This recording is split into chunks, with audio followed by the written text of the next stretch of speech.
Welcome to Case Vault, where every case has a crack, a contradiction, a missed clue, a detail that should not be there.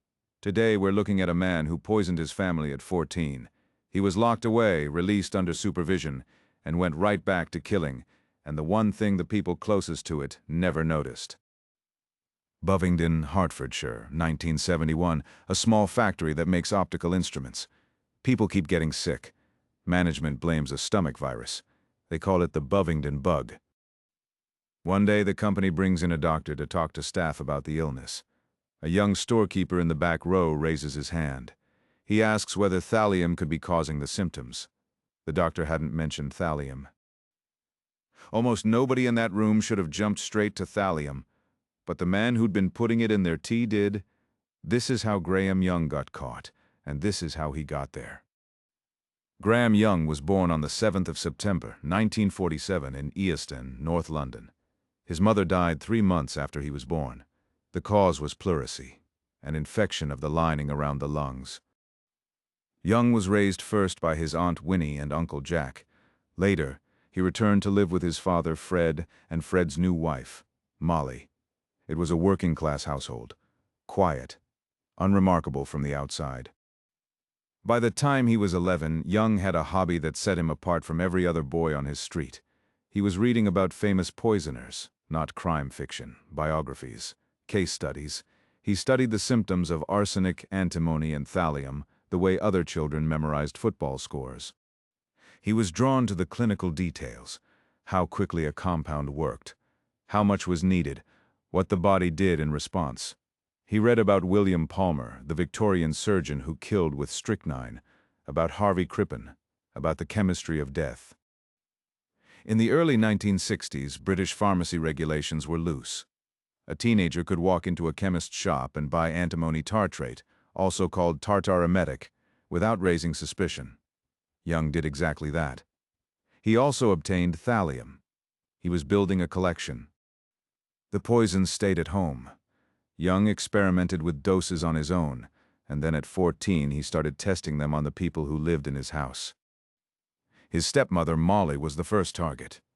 Then his father Fred, then his sister Winifred. He even dosed a school friend named Christopher Williams. All of them fell ill. The symptoms were vague: stomach pain, weakness, vomiting. Doctors couldn't explain it. Nobody connected the illnesses. A family struck by bad luck, bad food, or stress. Young watched them suffer and took notes. He adjusted his doses. He was learning. On the 21st of April, 1962, Molly Young died. She was 37. Doctors listed the cause as a prolapse of the small intestine. Nobody tested for poison. A 14-year-old boy had killed his stepmother, and the death was written off as a medical complication. Young went back to school the following week. His father Fred survived but was seriously ill for months. His sister Winifred recovered. Christopher Williams recovered. None of them suspected Graham. He was a quiet boy with an interest in chemistry. That's all anyone saw. It was his chemistry teacher who saw something else. Young's knowledge of toxic compounds was too specific, too clinical for a schoolboy. The way he talked about poisons wasn't academic curiosity. It was possession. The teacher contacted the police. When officers searched Young, he was carrying antimony and thallium in his pockets, on his person, at school. A 14-year-old walking around with lethal compounds like other boys carried sweets. In May 1962, Graham Young was committed to Broadmoor Hospital under the Mental Health Act. He was detained without limit of time. He was 14 years old. Broadmoor is not a prison. It's a high-security psychiatric hospital in Berkshire, built in 1863. Patients there are detained because they're considered too dangerous for ordinary treatment. The building looks like a Victorian fortress: high walls, locked wards. Young arrived as a boy. He was one of the youngest patients Broadmoor had ever admitted. He'd spend the next 9 years inside, from age 14 to age 23, his entire adolescence behind a locked ward door. He didn't stop thinking about poison. According to later reports, he managed to extract cyanide from laurel bush leaves growing on the hospital grounds. A fellow patient fell ill under circumstances that were never fully explained. Nothing was proven, but the pattern was there for anyone willing to see it. Young was smart enough to play the long game, cooperated with his doctors, attended sessions, said the right things. Over the years, his evaluations improved. Psychiatrists noted progress. They saw a young man growing past a disturbed childhood. By the early 1970s, the clinical team said Graham Young had responded well to treatment. On medical advice, he was judged fit for conditional release under supervision back into the community. In February 1971, at the age of 23, Graham Young was conditionally discharged from Broadmoor. He'd spent 9 years there after poisoning his family. His stepmother was dead because of him, and the state had decided he was safe enough to release. He moved to a government training center first, then to a hostel in North London. He needed a job. He needed routine. The rehabilitation plan was standard: ease him back into ordinary life, monitor him at intervals, trust the clinical assessment. Here's the detail that matters most. When Young applied for jobs after his release, his history was not disclosed to his employer. In practice, the system treated that history as confidential. The person hiring Graham Young had no clear warning about who he was or what he'd done. Think about what that means. A man committed for poisoning his family was sent into the job market without a plain warning attached to his name. One of those poisonings had been fatal. The system that locked him up had decided he was manageable in the community.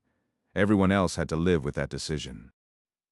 A 14-year-old poisoner, 9 years in a secure hospital, released under supervision with his history kept quiet. If you're already wondering how this ends, hit subscribe, because the crack in this case is one question away. In the spring of 1971, Young was hired as a storekeeper at John Hadland Laboratories in Bovingdon, Hertfordshire. The company made high-speed optical instruments and photographic lenses. It was a quiet workplace, clean, orderly, small enough that people knew each other. Young settled in quickly. He was polite, knowledgeable, and willing to help. He took on a role that nobody questioned. He became the person who made the tea. Every break, every morning round, he'd carry the cups to his colleagues one by one. It was a kindness. That's how it looked.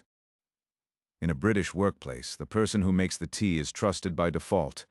It's a small domestic act that says, "I'm part of this group. I'm looking after you." Nobody watches the kettle.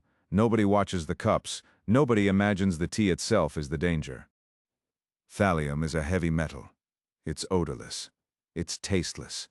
It dissolves in liquid without leaving a trace. A small amount causes nausea, tingling in the hands and feet, confusion. Larger doses destroy the nervous system. Hair falls out in clumps. Death can follow in weeks. And in a cup of tea, most people would have noticed nothing strange. By the summer of 1971, staff at Hadland started getting sick. The symptoms were strange and hard to pin down. Stomach cramps, numbness in the fingers and toes, fatigue that wouldn't lift. Some people lost patches of hair. At first it seemed like a coincidence. One person with a stomach complaint, then 2, then 5. The symptoms overlapped but didn't match any common infection. Doctors were confused. Staff were worried. Management couldn't explain it. Maybe it was a virus circulating through the building. Maybe the water supply was contaminated. Somebody gave it a name, the Bovingdon Bug. It stuck. It made the illness feel ordinary, just a workplace nuisance that would pass. Young watched all of this with interest, asked colleagues how they were feeling, offered sympathy, brought them tea, and kept quiet records of his own, noting who was sick, how sick they were, and how their symptoms were developing. It didn't pass. More people fell ill. The symptoms kept getting worse, and the one person who never seemed too bothered by the Bovingdon Bug was the young storekeeper who handed out the tea. Bob Egle was 59 years old and head of the storeroom, Young's direct supervisor. In the summer of 1971, Egle began complaining of stomach pain and weakness. His condition worsened over weeks. Doctors couldn't find a cause. Egle had worked at Hadland's for years. He was well liked. He'd taken Young under his wing when the young man arrived, showed him around, helped him learn the job. Young repaid him with thallium in his tea. Bob Egle died in November 1971. The official cause of death was listed as bronchopneumonia and polyneuritis, an inflammation of the nerves. Nobody suggested poison. Fred Biggs was 60. He worked in a different part of the factory but took his tea breaks in the same room. He fell ill around the same time as Egle. The pattern repeated: progressive weakness, nerve damage, confusion. Biggs deteriorated over weeks. He was in and out of hospital. Doctors ran tests and found nothing they could explain. He died in late 1971. Same vague diagnosis, same total absence of suspicion. 2 men dead, dozens more sick. Jethro Batt and David Tilson were among those who fell seriously ill but survived. The Bovingdon Bug had been running for months. Everyone was looking for a pathogen. Almost nobody was thinking first about the tea. And Graham Young kept making it. Every morning, every afternoon. Cup after cup, smile after smile. Management finally brought in a doctor to address the staff. He was there to explain what they knew about the illness, reassure people, and answer questions. The meeting was supposed to calm things down. The doctor spoke about the symptoms, discussed possible causes, environmental factors, infections, workplace chemicals, kept it general, kept it measured. The goal was to reduce panic, not add to it. Graham Young sat in the room with his co-workers. When the floor opened for questions, he raised his hand. He asked the doctor whether thallium could be causing the symptoms. Silence. The room stopped. Nobody breathed. The doctor stared at the man who had just asked. The doctor hadn't mentioned thallium. Nobody else in the room had. Thallium is an obscure heavy metal. It doesn't come up in casual conversation. You'd need unusually specific toxicology knowledge to connect it to those symptoms that quickly. A storekeeper in a photography factory had just named a poison most people in the room would never have considered. He'd named it confidently, and he had a reason to.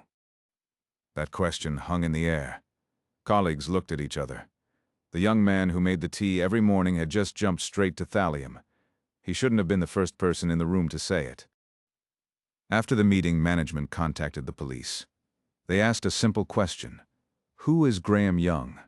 The answer came back fast. A background check pulled up a name that should have been flagged months ago: Graham Frederick Young. Committed to Broadmoor Hospital in 1962, age 14. Offense: poisoning family members with antimony and thallium.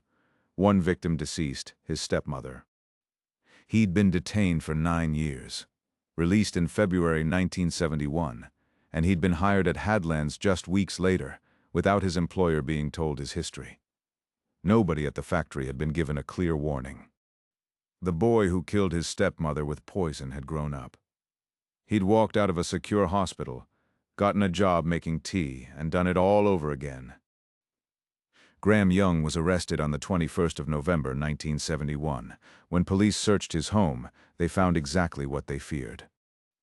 A diary, detailed, methodical, page after page of entries recording exactly what he'd done, the poison used, the dose given, the symptoms he'd observed in each victim, their rate of decline, his clinical notes on how their bodies responded. It read like a lab notebook, controlled, precise. Which colleagues received higher doses, which received lower ones, how long before symptoms appeared. When hair started falling out, every detail catalogued. He'd been running an experiment. His co-workers were his test subjects. The tea round was his delivery method. And he'd written it all down, not because he had to, but because he wanted to. This was his work, and he was proud of it. Police also found thallium and antimony in his possession. The same compounds, the same method, the same man, 10 years older, and nothing had changed. The trial opened at St. Albans Crown Court in the summer of 1972. The prosecution rested its case on 3 things: the diary, the poison found in his home, and the testimony of co-workers who'd watched Young make their tea.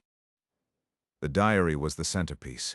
It was read aloud in court, entry by entry, dose by dose. The jurors heard Young's own words describing what he'd done to the people who trusted him. Young was found guilty on 2 counts of murder for the deaths of Bob Egle and Fred Biggs. He was convicted of 2 counts of attempted murder and 2 additional counts of administering poison. The judge sentenced him to life imprisonment with a recommendation that he serve a minimum of 35 years. Graham Young would not be released again. A sealed diary full of doses and death notes, a question that gave away a killer. If this is the kind of case that keeps you thinking, subscribe to Case Vault. We drop 2 of these a week, and the next one's already waiting. Graham Young died on the 1st of August, 1990, in his cell at Parkhurst Prison on the Isle of Wight. He was 42 years old. The official cause was a heart attack. 18 years into a 35-year minimum. Nowhere close to a parole hearing. Still, by every measure, considered dangerous. There was speculation that he'd poisoned himself. A final dose. A last experiment on the only subject left. It was never confirmed. But with Graham Young, the idea didn't seem far-fetched. After his conviction, the government launched reviews of how restricted patients were released and supervised, including the Arvold Review. Young's case had exposed a gap in the system, a gap that cost 2 men their lives. Confidentiality and employer warning became part of the argument. If a man is released after a poisoning conviction, how much should the next employer know? Young forced that debate into the open. Graham Young wasn't caught by forensics. No DNA, no fingerprints, no surveillance footage. He was caught because he opened his mouth at the wrong moment. His obsession was the thing that made him dangerous, and the thing that gave him away. He'd studied poison his whole life. He couldn't stop thinking about it, talking about it, showing how much he knew. And when a doctor stood in front of the staff he'd been quietly killing, Young couldn't resist. He had to prove he was the smartest person in the room. That was the crack. Not in the case, in the man. A cup of tea from the wrong hands. That's the case. If you see things other people miss, hit subscribe. Case Vault drops a new one twice a week, and the next crack is sharper than this one.